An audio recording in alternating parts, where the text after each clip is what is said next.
இந்த பெயருக்கான எபிரேய வார்த்தை எல்கிபோர். இவரிடத்தில் எல்லா வல்லமையும் கொடுக்கப்பட்டிருக்கிறது.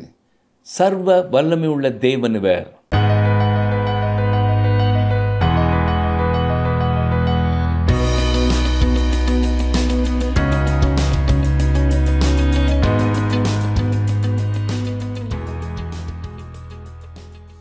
WRT நேயர்களை சமாதான கர்த்தராம் இயேசு கிறிஸ்துவின் இன்ப நாமத்தினாலே வாழ்த்துகிறோம். நாம் கடந்த பாடத்திலே கர்த்தருடைய ஜனங்களுக்கு எதிராக இருப்பவர்களுக்கும் கர்த்தரும் எதிராக இருப்பார், நம்முடைய தேவன் நமக்கு ஆதரவாக இருக்கும்போது எதிராளிகள் நமக்கு விரோதமாக வர முடியாது என்றும், நாம் தேவனுடைய உதவியோடு உழைக்கிறோம், முயற்சிக்கிறோம், ஆனால் வெற்றியை தருபவர் தேவனே என்றும், ஒரு தேசம் தேவனுடைய வழி நடத்துதலுக்கு எதிராக போகும்போது தேவனுடைய நியாய தீர்ப்பு அதன் மீது வரும் என்றும், நாம் நம்முடைய இருதயங்களிலே தேவனை பரிசுத்தம் பண்ண வேண்டும், நம்முடைய எண்ணங்களிலே தேவனை குறித்த பக்தியான ஒரு பயம் வேண்டும் என்பதையும், தேவன் இருப்பது சத்தியமானால் சாத்தானும் அவனுடைய கிரியைகளும் இருப்பது உண்மையே, நாம் தேவனின் சத்தம் கேட்டு அவருடைய சத்தத்திற்கு கீழ்ப்படிய வேண்டும் என்றும், கீழ்ப்படியாமை என்பது நம்மை வெறுமைக்கும் இருளுக்கும் அழைத்து செல்லுகிறதாக இருக்கிறது என்பதையும் கற்றுக்கொண்டோம்.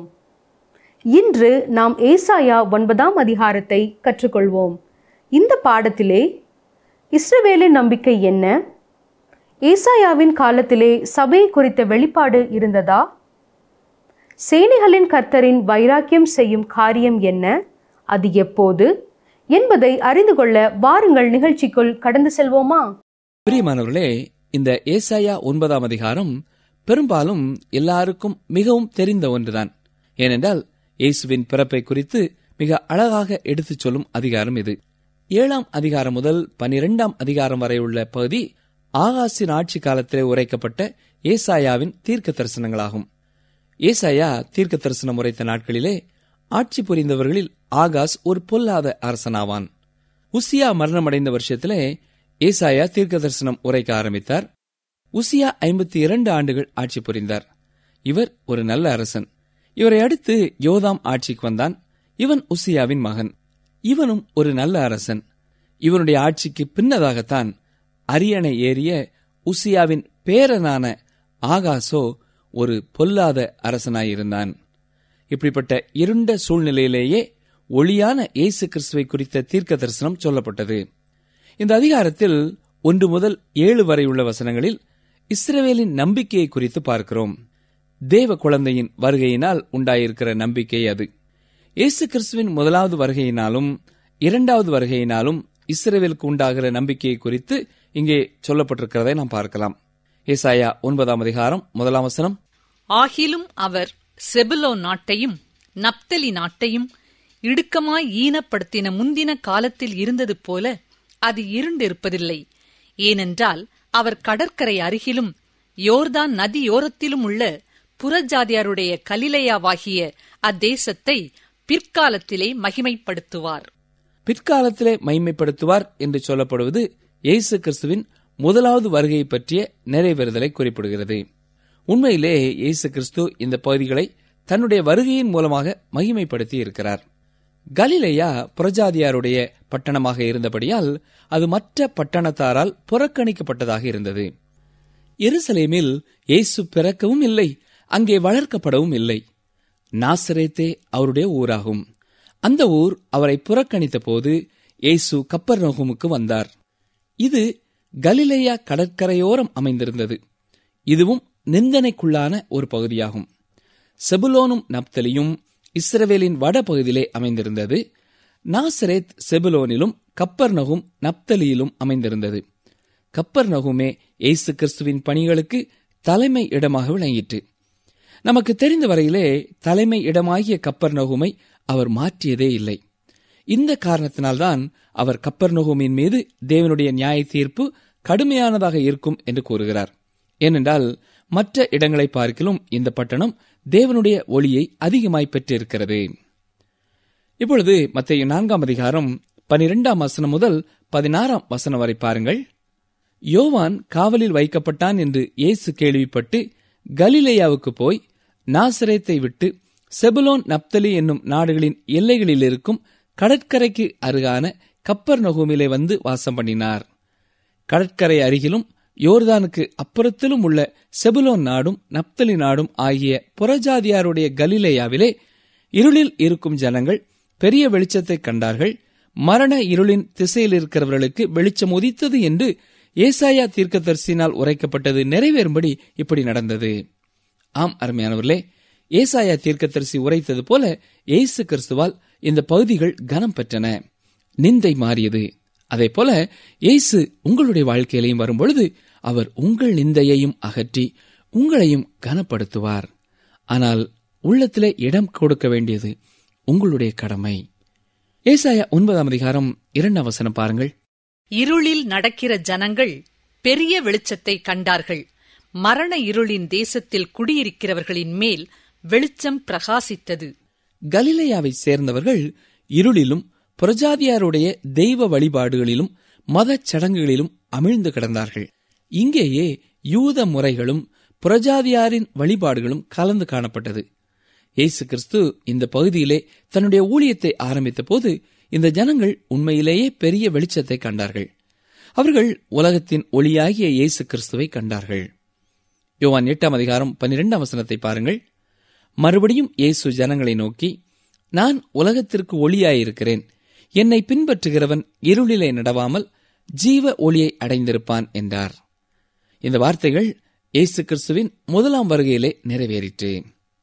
ஏசாயா 9 முதல் 2 வசனங்களும் இயேசுவின் முதலாம் வருகையை பற்றி சொல்லுகின்றன. அப்படியானால் அடுத்து வரும் வசனங்கள் எந்த காலத்தை குறிப்பிடுகின்றன? வேத வல்லுநர்களின் கருத்துப்படி 2ஆம் வசனத்திற்கும் 3ஆம் வசனத்திற்கும் இடையே பெருத்த கால இடைவெளி காணப்படுகிறது. இதிலே முதல் 2 வசனங்களும் இயேசுவின் முதலாம் வருகையை பற்றி சொல்கிறது. 3ஆம் வசனம் அவருடைய 2வது வருகையை பற்றி சொல்கிறது. பாருங்கள், வாசிக்கிறேன். ஏசாயா 9:3. அந்த ஜாதியை திரளாக்கி அதற்கு மகிழ்ச்சியை பெருக பண்ணினீர்.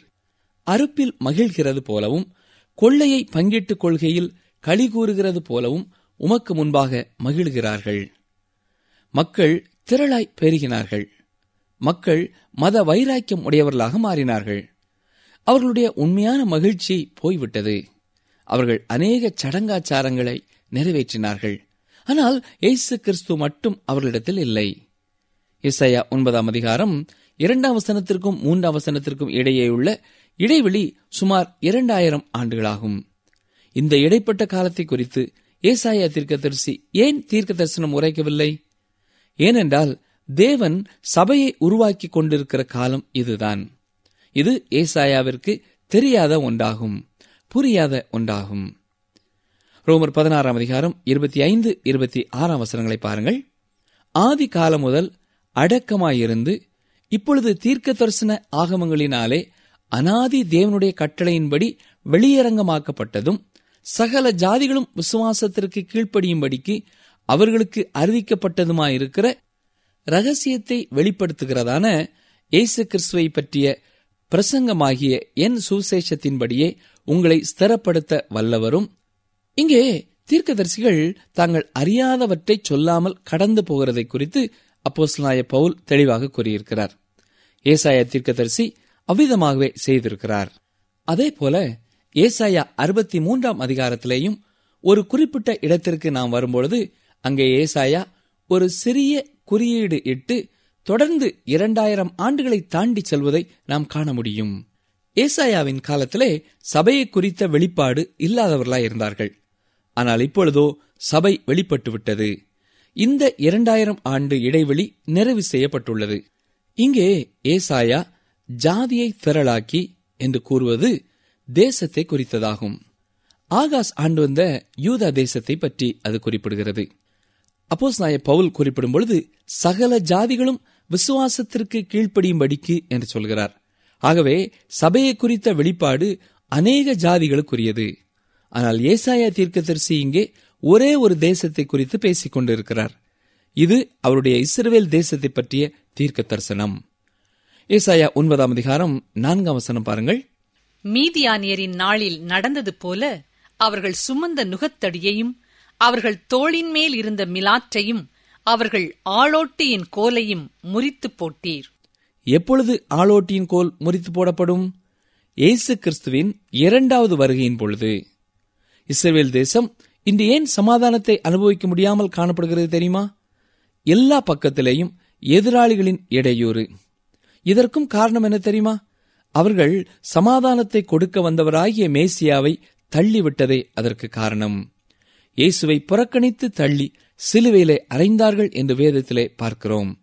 இயேசு கிறிஸ்து இரண்டாம் முறை வரும்பொழுதே இஸ்ரவேல் மக்கள் தோளின் மேல் இருக்கிற மிலாற்றையும் அவர்கள் ஆளோட்டியின் கோலையும் முறித்து போடுவார். தொடர்ந்து ஏசாயா 9ஆம் அதிகாரம் 5ஆம் வசனத்தை பார்ப்போம். அமளியாய் யுத்தம் பண்ணுகிற வீரருடைய ஆயுத வர்க்கங்களும் இரத்தத்தில் புரண்ட உடுப்பும் அக்கினிக்கு இரையாக சுட்டெரிக்கப்படும். இஸ்ரவேல் ஜனங்கள் மேசியாவை புறக்கணித்ததால் அவர்களுக்கு சமாதானம் இல்லாமல் போனது என்று பார்த்தோம். அவரே இவர்களுக்கு சமாதானத்தையும் சந்தோஷத்தையும் கொண்டு வர முடியும். இந்த வசனங்கள் ஏசாயா 9:3 கருத்தை முடிவிற்கு கொண்டு வருகின்றன. இதனைத் தொடர்ந்து வரும் மகா உபத்திரவத்தின் காலத்தையும் இது எதிர்பார்த்து கூறுகிறதா இருக்கிறது. தொடர்ந்து மேசியாவின் வருகை குறித்த தீர்க்க தரிசனத்தை பார்க்கிறோம். வாசிக்கிறேன். ஏசாயா 9:6-7. நமக்கு ஒரு பாலகன் பிறந்தார், நமக்கு ஒரு குமாரன் கொடுக்கப்பட்டார். கர்த்தத்துவம் அவர் தோளின் மேல் இருக்கும். அவர் நாமம் அதிசயமானவர், ஆலோசனை கர்த்தா, வல்லமையுள்ள தேவன், நித்திய பிதா, சமாதான பிரபு எனப்படும். தாவீதின் சிங்காசனத்தையும் அவனுடைய ராஜ்யத்தையும் அவர் திடப்படுத்தி அதை இது முதற்கொண்டு என்றென்றைக்கும் நியாயத்தினாலும் நீதியினாலும் நிலைப்படுத்தும்படிக்கு அவருடைய கர்த்தத்துவத்தின் பெருக்கத்துக்கும் அதன் சமாதானத்துக்கும் முடிவில்லை. சேனைகளின் கர்த்தருடைய வைராக்கியம் இதை செய்யும். இது எவ்வாறு நடைபெறும்? சேனைகளின் கர்த்தருடைய வைராக்கியம் இதை செய்யும். இது கிறிஸ்துவின் முதலாம் வருகையை குறித்து சொல்லுகிறதா? கிறிஸ்துமஸ் காலங்களிலே இந்த வசனம் அதிகமாய் வாசிக்கப்படுவதால் அநேகர் அவ்வாறுதான் கருதுகிறார்கள். ஆனால் பிரியமானவர்களே, இது இயேசு கிறிஸ்துவின் இரண்டாவது வருகையை பற்றி சொல்கிறது. அப்பொழுது இஸ்ரவேல் தேசத்திற்காகவே அவர் பிறந்து வருவது போன்று இருக்கும். இதில் சொல்லப்பட்டிருக்கிற யாவும் இயேசு கிறிஸ்துவின் இரண்டாம் வருகையிலேயே முழுவதும் நிறைவேறும். ஏசாயா 53ஆம் அதிகாரம் அவருடைய முதலாம் வருகையில் நிறைவேறினது போல இந்த வசனங்கள் இரண்டாம் வருகையிலே நிறைவேறும். இந்த அதிகாரத்திலே 3ஆம் வசனத்திலே கூறப்பட்டுள்ள கருத்தை இது தொடர்ந்து கூறுகிறதா இருக்கிறது. இரண்டாம் வருகையை எதிர்பார்த்து இவ்வாறு அந்த வசனங்கள் தீர்க்க தரிசனமாக சொல்லப்பட்டிருக்கிறது. அடுத்து நமக்கு ஒரு கேள்வி எழும்பலாம். இயேசுவின் இரண்டாவது வருகையின் போது எவ்வாறு அவர் குழந்தையாக பிறப்பார் என்ற சந்தேகம் எழும்பலாம். முதலாவது ஒரு காரியத்தை நாம் தெரிந்து கொள்ள வேண்டும். அவர் நமக்கு பாலகனாக பிறக்கவில்லை என்பதை வசனத்திலே கவனியுங்கள். அவர் இஸ்ரவேல் தேசத்திற்காகவே பிறந்தார். முதலாம் வருகையில் அவர் புறஜாதியாராகிய நமக்காக பிறக்கவில்லை. ஆனால் இஸ்ரவேல் ஜனங்கள் அவரை ஏற்றுக்கொள்ளவில்லை. யோவான் 1ஆம் அதிகாரம் 11ஆம் வசனத்திலே சொல்லப்பட்டிருக்கிறது போல அவர் தமக்கு சொந்தமானதிலே வந்தார். அவருக்கு சொந்தமானவர்களோ அவரை ஏற்றுக்கொள்ளவில்லை. அவர் பெத்லெகேமிலே பிறந்த போதும் இஸ்ரவேலர் அவரை ஏற்றுக்கொள்ளவில்லை. சில மேய்ப்பர்களை ஏற்றுக்கொண்டார்கள். சில புறஜாதியாரான சாஸ்திரிகளும் வெளிநாட்டிலிருந்து வந்து அவரை தொழுது கொண்டார்கள். அதேபோல ஏசாயா 9ஆம் அதிகாரம் 6ஆம் வசனத்தையும் நீங்கள் கவனமாக வாசித்து பார்ப்பீர்களானால் அவருடைய முதல் வருகையின் போது அந்த வசனம் முழுவதும் நிறைவேறவில்லை என்பதை அறிய முடியும். அதேபோல 3ஆம் 5ஆம் 7ஆம் வசனங்களும் நிறைவேறவில்லை. மேலும் இயேசு இஸ்ரவேல் தேசத்திற்காக பிறப்பார் என்பதை இவ்வாறு தெளிவுபட கூறலாம். அதாவது இஸ்ரவேல் அப்பொழுது ஒரு தேசமாக பிறக்கும். இது ஏசாயா புத்தகத்தின் கடைசி அதிகாரத்திலே தெளிவுபட கூறப்பட்டுள்ளது. ஏசாயா 66:7-8 வசனங்களை பாருங்கள். பிரசவ வேதனை படுமுன் பெற்றாள், கற்ப வேதனை வருமுன் ஆண் பிள்ளையை பெற்றாள். இப்படிப்பட்டவைகளை கேள்விப்பட்டது யார்? இப்படிப்பட்டவைகளை கண்டது யார்? ஒரு தேசத்துக்கு ஒரே நாளில் பிள்ளை பேறு வருமோ? ஒரு ஜாதி ஒருமிக்க பிறக்குமோ? சீயோனோவெனில் ஒருமிக்க வேதனை பட்டும் தன் குமாரரை பெற்றும் இருக்கிறது. இஸ்ரவேல் எதிர்காலத்தில் ஒரு ஆண் பிள்ளையை பெறும். இது இயேசுவின் பிறப்பினால் அல்ல, இஸ்ரவேல் தேசத்தின் பிறப்பினால். அதாவது இயேசுவின் இரண்டாம் வருகையின் போது இஸ்ரவேல் தேசமாக பிறக்கும். நமக்கு ஒரு பாலகன் பிறந்தார் என்று சொல்வதில் தவறில்லை. ஏனென்றால் அவர் மனிதனாக பிறந்து விட்டார். இது அவருடைய மனித அவதாரத்தை குறிக்கிறது. ஆனால் நமக்கு ஒரு பாலகன் கொடுக்கப்பட்டார் என்று வசனத்திலே சொல்லப்படுவது அவருடைய இரண்டாம் வருகையிலேயே நிறைவேறும். அதாவது 2000 ஆண்டுகளுக்கு முன்பு பூமியில் அவதரித்த அதே இயேசு கிறிஸ்து அவருடைய இரண்டாம் வருகையிலேயும் இருப்பார். கர்த்தத்துவம் அவர் தோளின் மேல் இருக்கும். இதுவும் இரண்டாம் வருகையில் நிறைவேறப் போகின்றது. தோள் என்பது அவருடைய வலிமையை குறிக்கிறது. இவ்வுலகிலே உள்ள அரசாங்கங்கள் அவருடைய தோளின் மேல் வைக்கப்படும். அவரே ஆளுகை செய்வார். அடுத்து அவருக்கு கொடுக்கப்பட்ட பெயர்களை கவனியுங்கள். அதிசயமானவர், இது அவருடைய நாமங்களில் ஒன்று. நியாயாதிபதிகள் 13ஆம் அதிகாரம் 18ஆம் வசனம் இவ்விதமாய் சொல்கிறது: அதற்கு கர்த்தருடைய தூதனானவர், என் நாமம் என்ன என்று நீ கேட்க வேண்டியதென்ன? அது அதிசயம் என்றார். இங்கே இயேசு கிறிஸ்துவின் மானிட பிறப்பிற்கு முன்னதாகவே இயேசுவை பார்க்கிறோம். தூதனாக காட்சியளிக்கிறார். மத்தேயு 11ஆம் அதிகாரம் 27ஆம் வசனத்திலே இயேசு கூறுவது போல, பிதா தவிர வேறொருவனும் குமாரனை அறியான். மக்கள் இவரை அறியார்கள். அவர் அதிசயமானவர். இன்றைக்கும் கூட அநேகர் இயேசுவை இரட்சகராக அறிந்திருக்கிறார்கள், விசுவாசிக்கிறார்கள். ஆனால் அவர் எவ்வளவு அதிசயமானவர் என்பதை அநேகர் அறியாமல் இருப்பதே ஆச்சரியமான ஒரு காரியமாகும். அவர் பூமிக்கு 2ஆம் முறை வரும்பொழுது இங்கே உள்ள குழப்பங்களை, பிரச்சனைகளை அகற்றி பூமியிலே ஆட்சி செய்வார். அவர் நாமும் அதிசயமானவர். அடுத்ததாக ஆலோசனை கர்த்தா என்று பார்க்கிறோம். தேவன் ஒருபொழுதும் மனிதனுடைய ஆலோசனையை நாடியதில்லை, அறிவுரையை கேட்டதும் இல்லை. ரோமர் 11ஆம் அதிகாரம் 34ஆம் வசனத்திலே நாம் வாசிக்கிறது போல, கர்த்தருடைய சிந்தையை அறிந்தவன் யார்? அவருக்கு ஆலோசனைக்காரனாய் இருந்தவன் யார்? கர்த்தருக்கு ஒரு ஆலோசனைக்காரனும் இருந்ததில்லை. வேதத்தில் இயேசு கிறிஸ்து தம்முடைய சீடர்களை அழைத்து, நான் இப்பொழுது என்ன செய்யலாம் என்று நினைக்கிறீர்கள் என்று எப்பொழுதாவது ஆலோசனை கேட்டதாக வாசித்திருக்கிறீர்களா? முடியாது. ஏனென்றால் இயேசு சீடர்களை அழைத்து, நான் இவ்வாறு செய்ய போகிறேன், ஏனென்றால் இதுவே என் பிதாவினுடைய சித்தம் என்றுதான் கூறியிருக்கிறார். 1 கொரிந்தியர் 1ஆம் அதிகாரம் 30ஆம் வசனத்திலே நாம் பார்க்கிறது போல, அவரே தேவனால் நமக்கு ஞானமானவர். நம்மில் அநேகர் ஞானவான்களாக காணப்படாது இருக்கலாம். நாம் ஒன்று செய்ய வேண்டும், தேவனிடத்திலே சென்று அவருடைய உதவியை நமது ஞானத்திற்காக கேட்க வேண்டும். அடுத்து வல்லமையுள்ள தேவன். இந்த நாமத்திற்கு எபிரேய வார்த்தை எல் கிப்போர். இவரிடத்திலே எல்லா வல்லமையும் கொடுக்கப்பட்டுள்ளது. சர்வ வல்லமையுள்ள தேவன் இவர். பரலோகம் செல்லும் முன்னர் இயேசு தம்முடையவர்களை நோக்கி, வானத்திலும் பூமியிலும் சகல அதிகாரமும் எனக்கு கொடுக்கப்பட்டிருக்கிறது என்று கூறி உறுதிப்படுத்தினார். ஆகவே அவருடைய பிள்ளைகளாகிய நீங்களும் நானும் அவருடைய வல்லமையை அனுபவித்து ஊழியத்தை நிறைவேற்ற முடியும். அடுத்ததாக அவருக்கு கொடுக்கப்பட்டிருக்கிற பெயர் நித்திய பிதா, அதாவது என்றென்றும் இருக்கிற பிதா. அவரே எல்லாவற்றையும் சிருஷ்டித்தவர். அவர் காலத்தையும் நேரத்தையும் கடந்தவர். யோவான் கூறுவது போல, சகலமும் அவர் மூலமாய் உண்டாயிற்று, உண்டானதொன்றும் அவராலே அல்லாமல் உண்டாகவில்லை என்று நாம் அறிகிறோம். கொலோசையர் 1ஆம் அதிகாரம் 16ஆம் வசனத்திலே பவுல் என்ன சொல்கிறார்? ஏனென்றால் அவருக்குள் சகலமும் சிருஷ்டிக்கப்பட்டது, பரலோகத்தில் உள்ளவைகளும் பூலோகத்தில் உள்ளவைகளுமாகிய காணப்படுகிறவைகளும் காணப்படாதவைகளுமான சகல வஸ்துக்களும், சிங்காசனங்களானாலும் கர்த்தத்துவங்களானாலும் துரைத்தனங்களானாலும் அதிகாரங்களானாலும் சகலமும் அவரை கொண்டும் அவருக்கென்றும் சிருஷ்டிக்கப்பட்டது என்று பார்க்கிறோம். அதேபோல எபிரேயர் 1ஆம் அதிகாரம் முதல் 2 வசனங்களை பாருங்கள். பூர்வ காலங்களில் பங்கு பங்காகவும் வகை வகையாகவும் தீர்க்கதரிசிகள் மூலமாய் பிதாக்களுக்கு திருவுளம் பற்றின தேவன் இந்த கடைசி நாட்களில் குமாரன் மூலமாய் நமக்கு திருவுளம் பற்றினார். இவரை சர்வத்துக்கும் சுதந்திரவாளியாக நியமித்தார். இவரை கொண்டு உலகங்களையும் உண்டாக்கினார் என்று வாசிக்கிறோம். அடுத்து சமாதான பிரபு என்ற பெயர் கொடுக்கப்பட்டிருக்கிறது. இயேசு கிறிஸ்து பூமியிலே வந்து ஆளுகை செய்யும் வரை இந்த உலகத்திலே பூரண சமாதானம் இருக்கப் போவதில்லை. அவருடைய ஆளுகை அப்படியே தேங்கி நிற்கிற ஒன்று அல்ல. அதிலே முன்னேற்றமும் செழிப்பும் உண்டாயிருக்கும்.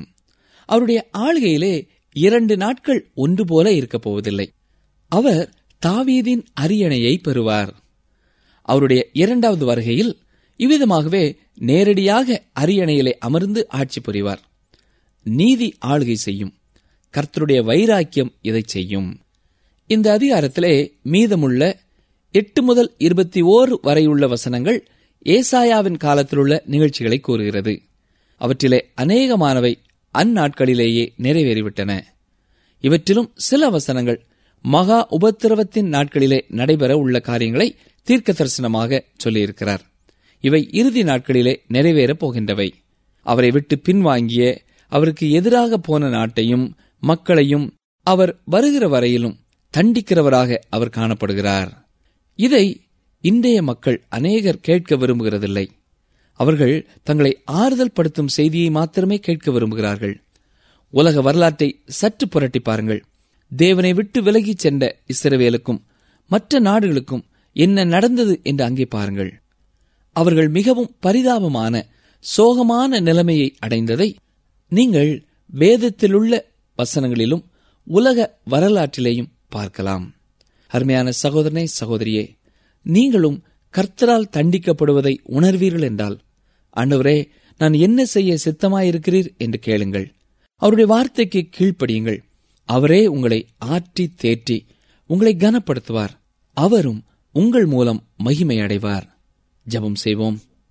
எங்களை நேசிக்கிற எங்கள் நல்ல கர்த்தாவே, இயேசு கிறிஸ்துவின் முதலாம் வருகையை குறித்தும் 2வது வருகையை குறித்தும் தெளிவாக நீர் கூறியிருப்பதற்காக உமக்கு நன்றி சொல்கிறோம்.